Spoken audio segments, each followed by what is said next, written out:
What's going on, everyone? It's Friday, April 1st, and you're listening to The Hustle Daily Show.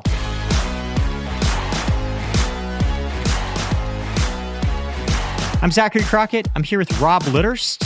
What's going on, Zach? And Mark Dent is back with us. Yes, good to be back. How's it going, Zach? How's it going, Rob? So we have talked a lot about the Great Resignation on this show. You know, the trend of mostly younger workers quitting their jobs or switching careers. Well, today we're going to be digging into a parallel trend that's happening in the labor market. Workers are coming out of retirement to rejoin the workforce. We're going to explain why, and we're also going to fill you in on a little controversy that's brewing over at Etsy. Sellers are going on a massive strike. We're going to tell you why. But first, let's take a quick look at what's going on today around the web. President Biden is tapping into the U.S. oil reserves in an attempt to alleviate gas prices. He's releasing a historic 180 million barrels of oil. That's about 30% of America's total reserves. And just for context, Americans consume 20 million barrels of oil every day. So that reserve amounts to around a 9-day supply of the good stuff. Apple is working on a multi-year strategy to bring more financial services in-house. That includes payment processing, risk assessment for lending, fraud analysis, and credit checks. A tighter control over every facet of the user experience means that Apple would be a little bit less affected by the whims of external partners. So brace yourself for another cook in the banking kitchen. Some good news, Washington State passed a law that prevents employers from imposing non-disclosure agreements that could keep employees from reporting harassment or discrimination. It's the second state to do so after California. And lastly, amid an ongoing accusation that his podcast is spreading misinformation, Joe Rogan said he will, quote, quit Spotify if he has to walk on eggshells. Earlier this year, 270 doctors signed a letter saying that the Joe Rogan experience was, quote, a menace to public health. And since then, Spotify has slapped the pod with an advisory label and taken down over 100 episodes. All right, let's get into the good stuff. It's been a bit jarring to see the federal quits data tick up over the past few years. That's the percentage of workers who are leaving their jobs month over month. But on the flip side, there's a great unretirement happening. Mark, set us up a bit here. What's the data telling us on this unretirement trend? The data is telling us that people do not want to just spend their whole day at the golf course. They don't want to garden, et cetera, because like you're saying, they're coming back. In March, roughly 3% of all retirees rejoined the workforce. Wow. Yeah, and that number is quite a bit larger than what we've been used to, at least in the last 2 years. During like the kind of sort of initial phase of the pandemic, if you will, that number was more around 2%. And during like good economic times, it isn't unusual to see it around 3%, but this has been a pretty steady rise back up. Mm-hmm. It fell in around April 2020 and kind of stayed that way. And then it just picked back up about a year and a half ago. And it's just kind of consistently gone back up to this 3% level. And, you know, there's a lot of high profile people coming back too in March. Tom Brady, who was retired for about 40 days. Yeah. Oh, yeah. Howard Schultz coming back to Starbucks. And Peloton's new CEO, Barry McCarthy, had retired as Spotify CEO in 2020. So there's just a lot of people who have kind of taken part of the old Great Resignation, if you will, and then returned. So is a part of this that a lot of people just retired during the pandemic? Yeah, I think that's a lot of what we're seeing here. Let's put it this way. People retire usually for a couple of reasons. They're getting old, 65 plus or so. They have a lot of money and security. That's what makes people retire. Mm-hmm. So at the beginning of the pandemic, it kind of seemed like, well, there's not going to be a lot of security. When we had the Great Recession, 07 to 09, mm-hmm. retirement numbers were way down because people were losing out on all their investments. But obviously we had just a very, very short bear market. And then we had a historic bull market. So that meant in 2020 and 21, roughly 2.4 million Americans retired early, according to the St. Louis Federal Reserve. They got that number through basically excess retirements, the more retirements than they expected. And then Pew has some really interesting data too. They found that in Q3 2019, just before the pandemic, about 48% of adults who are 55 and older were retired. That number, as of Q3 last year, was 50.3%. So it raised significantly. And you saw that same raise for people in the 65 to 74 age group, as well as even older age groups.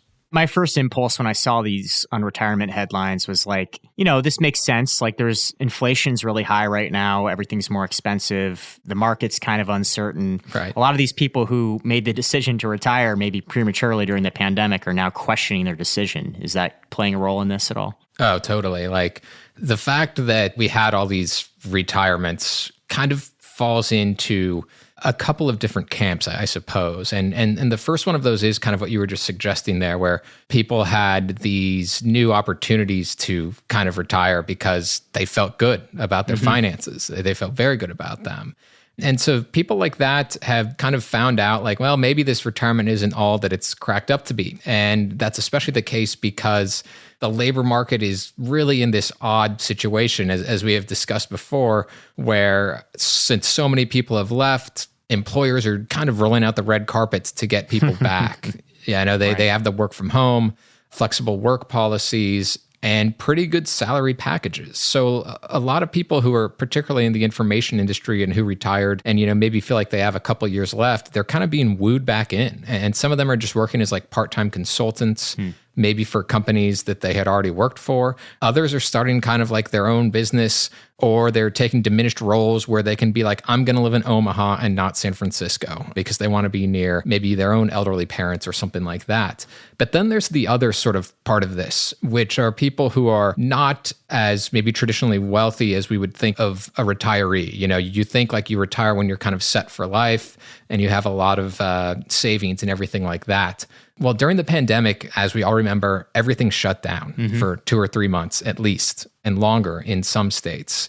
So there were a lot of people who were forced out of their jobs. You're talking about like people who are maybe in like logistics, people who are in the service industry, things like that. That's a great point. And so people like that, they kind of had to stop working. And now a year or two later, some of those jobs are finally coming back. And so they are coming back as well.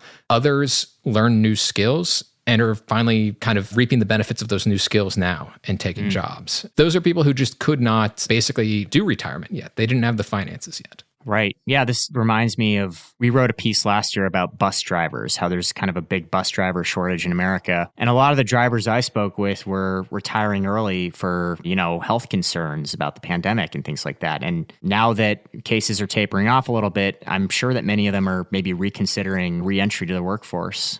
Right. And that's a really interesting occupation. I believe in a couple of stories I was reading, that was like one job that people who had, some other skill or who had worked somewhere else want to be bus drivers now. Huh, interesting. In many ways, it's a part-time job for some people. And that's the way a lot of people are jumping back in. They'll work at like Home Depot or Target or something like that, or as a bus driver.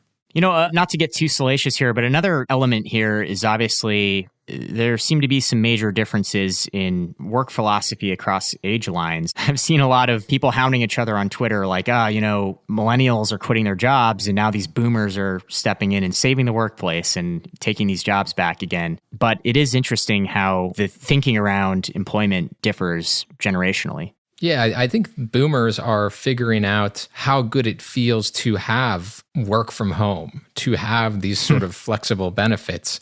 And that's why they're jumping back in. These things that maybe they do like to grill, millennials like the three of us for, they're finding are pretty great. And that's one reason why they're definitely going back into the workforce. Yeah, I don't know about you guys, but my parents are so confused about what I do sitting at home all day. Like, they're both public high school teachers, they don't quite understand like what I'm doing sitting at home with a microphone. They almost feel like it's not work, That's amazing. Yeah. So my dad worked remotely, I think like 1 or 2 days a week, his last couple of years working. He worked in finance. And so he definitely gets it. He faced a lot of pushback where he worked about wanting to do that, but it was kind of like this thing that he really requested, and they eventually let him have it. And so he freaking loved it. He thought he was way more productive from home, and he's been touting the work from home lifestyle to me for years. So he totally gets it. I did not envy teachers that had to teach their classes remotely. I don't know if your parents had to do that, Zach, but that seemed like one of the hardest jobs you would have to do during the pandemic is actually try to control a distributed classroom. Like I cannot even come close. Oh yeah, I've heard some horror stories. I'm sure, man. I'm sure. You know, it's funny. My mom is actually retiring this year, so this is going to be her last year. And Mark, your story is just making me wonder if she's going to be back in a couple of years. But my dad plans on retiring this year as well. Oh, wow. Here's the other thing. Like there is kind of rolling through Congress right now, as much as anything can roll through Congress, by the way. This has had some huge bipartisan support. There is a new bill that was just passed in the House. And that bill, called the Secure Act 2.0, is going to boost employees' 401k plans and do a few other things that should hopefully make retirement a little bit easier and a little bit sweeter of an option. So that might, I don't know, stem a little bit of this trend that we're seeing. My biggest confusion over this headline is like, I am somebody who is very good at figuring out what to do with my leisure time. And like, I could just never see myself jumping back into work. I have a lot of respect for people that just want to get back into the working world and just want to get back and start doing it again. I don't see myself doing that. I know. I could go for the more leisure too. Like even if I just like cleaned my house and did like other random things, like I feel like that would like fill most of my day. So right, read some books. Who knows? Yeah. I wonder if the average number of years people work before they retire has gone up over time. This doesn't quite answer that, Zach, but in this Pew story that I linked, or Pew Research rather, it noted that since 2000, adults age 55 and older are the only working age population to increase their labor force participation. Wow. Okay. Damn. I mean, that right there would suggest that people are definitely working for longer, although it doesn't really give a view of sort of what the average age has kind of become that you work for. Sure. That's really interesting.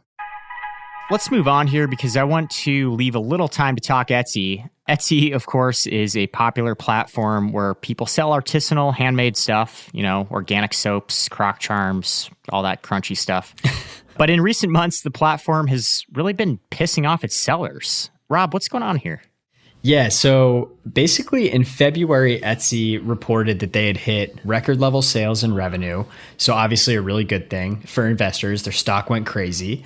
But they also announced a 30% increase on transaction fees for sellers. So it went from a 5% fee to a 6.5% fee. Wow. Not to go too deep into the weeds here, but there are other fees that sellers have to pay Etsy. So a jump in the transaction fee is actually something that could really have a big impact on the seller's take rate overall.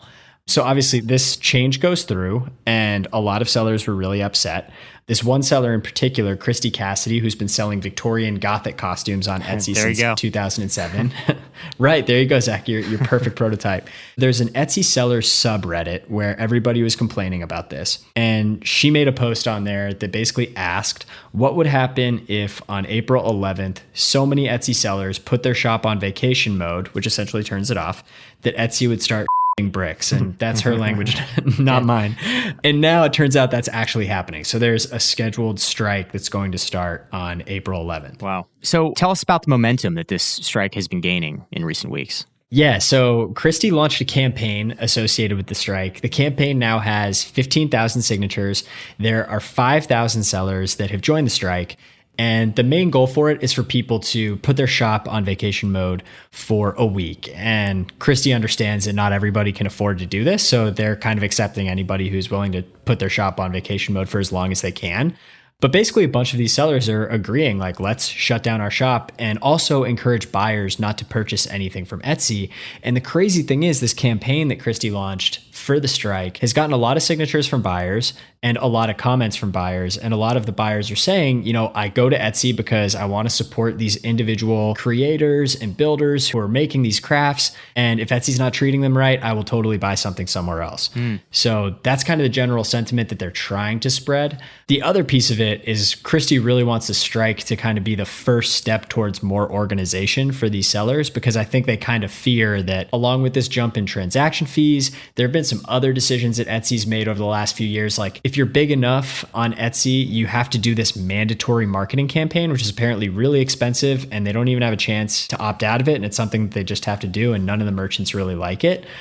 And then in 2013, Etsy basically allowed drop shippers to use the platform, which has kind of changed the complexion of the sellers that are on there in a way that a lot of the original sellers didn't like. So you get a lot more cheap, chintzy crap on there flooding the platform. Exactly. Yeah. So Rob, has Etsy elaborated on its rationale here? Because obviously the company has had record level sales and revenue figures over the past year. Why do they find it necessary to bump up these transaction fees? So to answer your question, Etsy is basically arguing that the fee accounts for what they've done and what they've built in the product to help sellers sell more over time. And to their credit, they have actually reached a record level of sales per seller.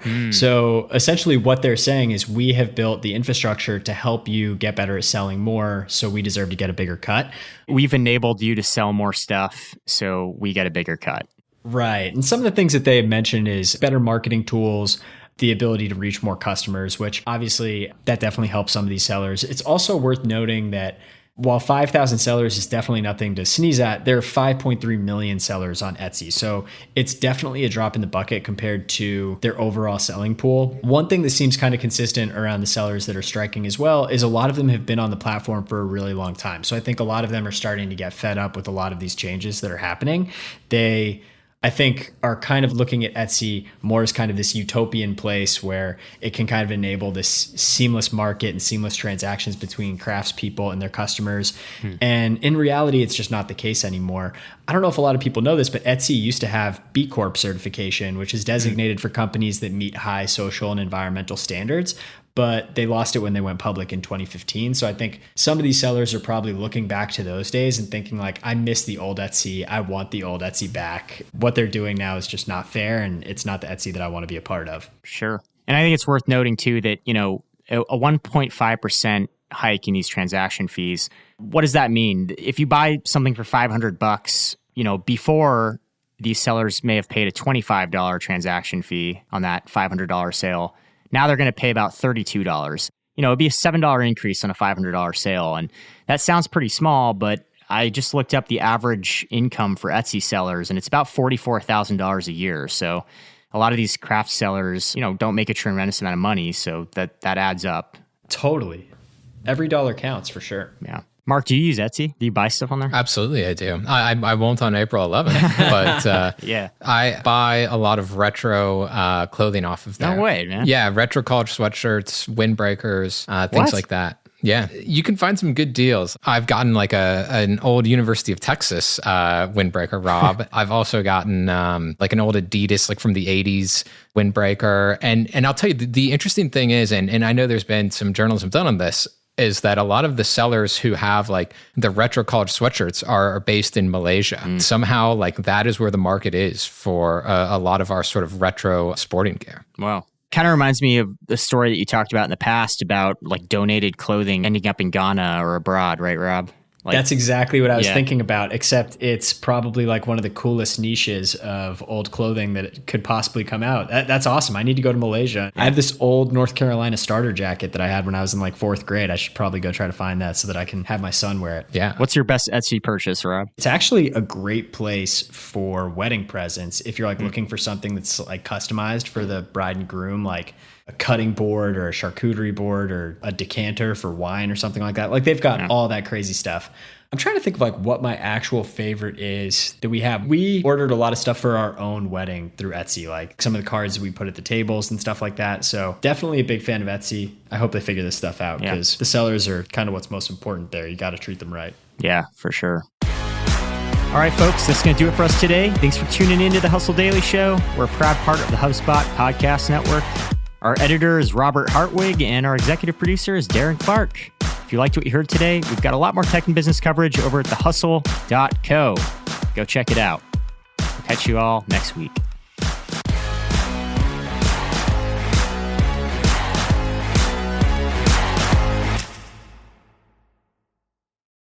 Hey guys, if you listen to the Hustle Daily Show on Google Podcasts, we want to let you know that the option will no longer be available pretty soon. Google is sunsetting its podcast app sometime in early 2024 in favor of YouTube Music, and we want to give you a heads up before it's too late, since that time's almost here. The Hustle Daily Show is available everywhere and anywhere that you listen to podcasts, like Apple Podcasts and Spotify. If you're using YouTube Music, we are there as well. If you're an Android fan, there are plenty of apps like Overcast, Pocket Casts, Player FM, and more. So just search for us wherever you decide to listen to your favorite podcasts.